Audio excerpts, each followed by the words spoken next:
Well, the data continues to tell us that it's a real problem. Microsoft did a survey of about 30,000 people across the globe and found that 41% of people are looking at leaving their job in the next 3 months.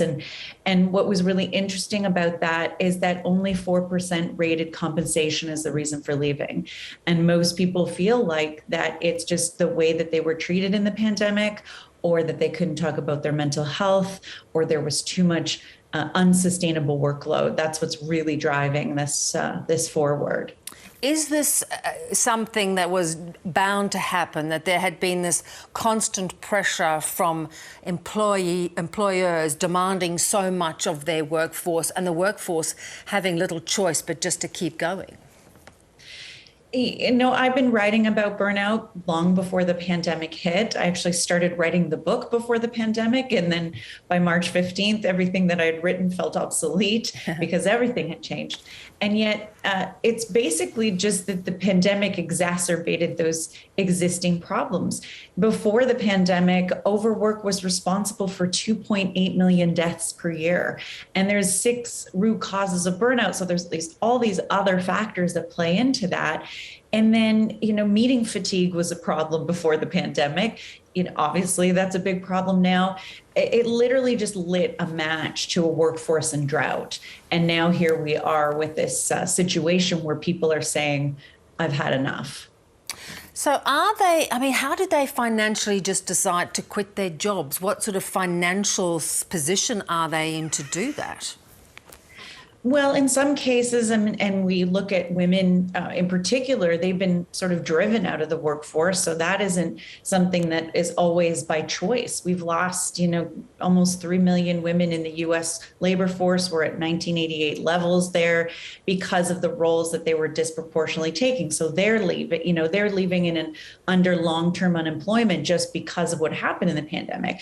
And then there's others that we faced our own mortality for 20 months. We've had to think about what is really meaningful. We've been forced to have to, get really clear on our priorities. And it's forced us, I think, to create this paradigm shift in how we want to live and work.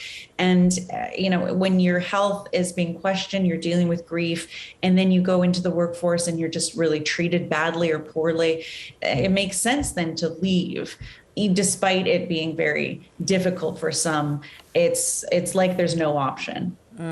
It is interesting to note, though, that employers are struggling to find workers. So in some instances, you're seeing them finally putting up what are very low wage, hourly rates. What impact is it having on business and employers? The skills gap and the labor shortage is having a dramatic impact. And that's why you're seeing employers forced to be more competitive. Potentially maybe it's a time that they're paying appropriately, for the talent that they have, which is almost like maybe a silver lining out of the pandemic, and realizing that those essential workers, when we're in a state of crisis, should be paid what they're worth. They do really important, hard, challenging jobs. And then I also think that, when this becomes a bottom line issue, and I've been long advocating for more well-being and mental health support and discussions around mental health at work, we have this push by employees that now have a lot more control, and employees and employers are changing their relationship dynamic. I think in the end, it's a good thing, because now we're saying, instead of just paying people more money, only in those knowledge-based, workforce, we're actually saying, let's make it more well for people at work. Let's prioritize more conversations and destigmatize mental health issues. All of that is going to end up playing out for the benefit of the entire global workforce in the end. Yeah. And I'm interested in your thoughts about the global labour movement. Of course, that was brought to a sudden halt in many countries because of the pandemic. They just couldn't move around the world as they had been. How do you see that shifting and potentially going back to what it was before the pandemic, or not? Yeah, I really do see this as almost like I say an Uber taxi moment. You know, those organizations that really get on board and realize that life has changed. We can't put the toothpaste back in the tube. The future of work is now. I think they'll end up becoming more competitive, and those that don't will end up having to either be catching up or become obsolete. And so I do see this as a permanent shift, but we always swing the pendulum really far to one side and sort of come back to the middle. So I am curious to see that this flexibility, will it continue? You know, how will that shift, especially around the world? But we, you know, in the research that we did find that globally, everyone, 46 different countries were able to get data from, and everyone was feeling burnout. I mean, 85% said their well-being had declined.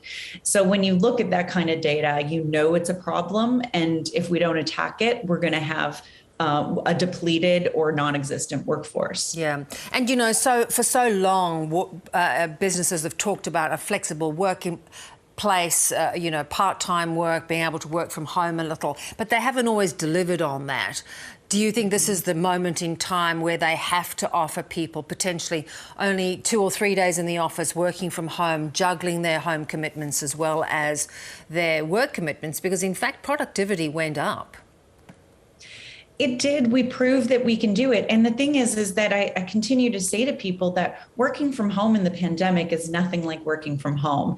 I mean, I have 3 kids. I'm juggling homeschooling very badly, you know, trying to manage my own job. My husband's in the house. I mean, when those things go back to a state of normalcy, then think of how even more productive, you know, we could possibly be. So we're going to see that shift, you know, no matter what, where we're going to see that we can do it. And so that changes things. But some large organizations that I would never have imagined would have gone to a hybrid model, those that really believe in the campus life on site, you know, others like financial institutions like Wells Fargo, for example, you know, those companies are actually saying we're going to be remote until 2022, and then furthering that will be hybrid. I mean, that's a big declaration from some companies I would have never expected to ever move in that direction. So if they're doing that, then I think it becomes a tipping point for other organizations to do it as well.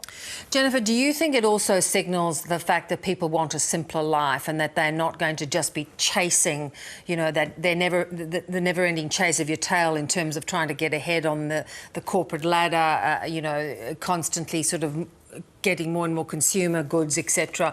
Will we be scaling back and sort of cutting our cloth so we can have a simpler working life? I would love to see that, and I may be cautiously optimistic that that is what's happening. You still are going to have the cult of overwork in a lot of organizations. It's legacy, so hopefully that will change. But I do think we've changed. You know, humanity has changed. We have gone through something traumatic collectively, and what has happened is we've developed these psychological fitness traits that we didn't even know we had. I mean, gratitude, for example, is the science of focusing on what you have versus what you don't have. How many times did we have to just zone in to just being with our families, realizing that we were just this tiny island? You know, we developed a resiliency. We developed cognitive optimism, which is this belief that everything will turn out okay, even if it wasn't as we planned. I mean, all of these things have happened by proxy of just going through the pandemic. And so those aren't things that you just all of a sudden stop feeling. And that's going to, I think, change our own desire to have improved life satisfaction. And that means if work is really decreasing our life satisfaction, then we're going to find a new route to our happiness. Jennifer, really great to get your expertise on this. And I know you've done so much work on this topic. So thanks for joining us. Thanks so much for having me.